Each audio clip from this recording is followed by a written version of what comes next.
Conexiones. As I grow older, it is evident that I'm turning into both my mom and grandma. Every day, I look more like my mom. I talk like her and act like her. Also, I have picked up many similarities that I share with my grandma. It was a natural choice to talk to my grandma about sewing, since it has been such a prominent theme in her home. It was Sunday morning, and Grandma made a big breakfast for herself, Papa, and I. She has done so every Sunday morning for as long as I could remember.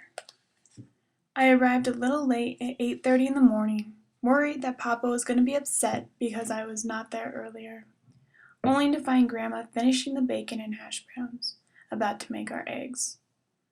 I poured myself a cup of coffee and started to help my grandma. We talked about school and the upcoming events with our family.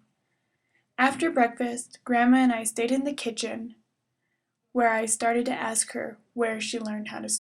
I pictured Grandma learning to sew because she needed clothes, and to my surprise, I found out that she had picked it up as a pastime. I remember the time she took me by the small house she grew up in Tucumcari, New Mexico. It was small, and she mentioned that they did not have a lot of money. So when Grandma told me that she learned to sew in a class at school, I was very much surprised. This class was a clothing home economics class. There were 2 clothing classes, each with their own teacher. Grandma told me that the other class would complete project after project, while her class was stuck perfecting one project. They were not allowed to have any new forms of technology. Everything had to be done old-fashioned.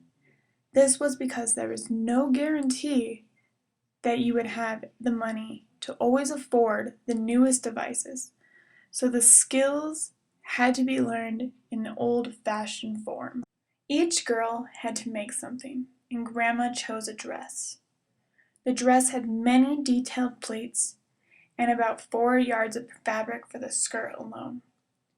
Grandma said she thought she had completed the dress until her teacher measured the pleats and where the zipper should have lined up, and when it should have been 1/2 of an inch, it came out to 3/4 of an inch. Grandma had to start all over again. Through all the trials and tribulations of making this dress, my grandma told me she doesn't think that she ever wore it once. Grandma told me how my great-grandpa was an amazing upholsterer who worked on everything from planes, cars, and furniture. She was also telling me how my great-grandma was a seamstress who helped make clothes for festivals and holidays in Santa Fe and Tucumcari. When Grandma told me this, I could not help but imagine the beautiful colors of the vibrant yellow, blue, red, and green just flowing off the dancers at a festival. The breakfast dishes were still not done, and Grandma pulled out some old photographs. We looked through the pictures as she told me who was in each picture and what must have been going on. For my whole life, I have known Grandma to have white hair, and to see her with dark black hair was amazing. Her face was exactly the same. Her smile, her eyes, all how I see them now. We began to put the pictures away and cleared a few more dishes from the table. Just when Grandma pulled out the most beautiful apron. My face must have started glowing and my eyes grew large, because she instantly said, "You can't have this, yet."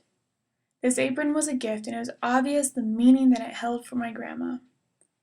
A beautiful teal and purple apron that only wraps around the waist and had one pocket. The details were stunning.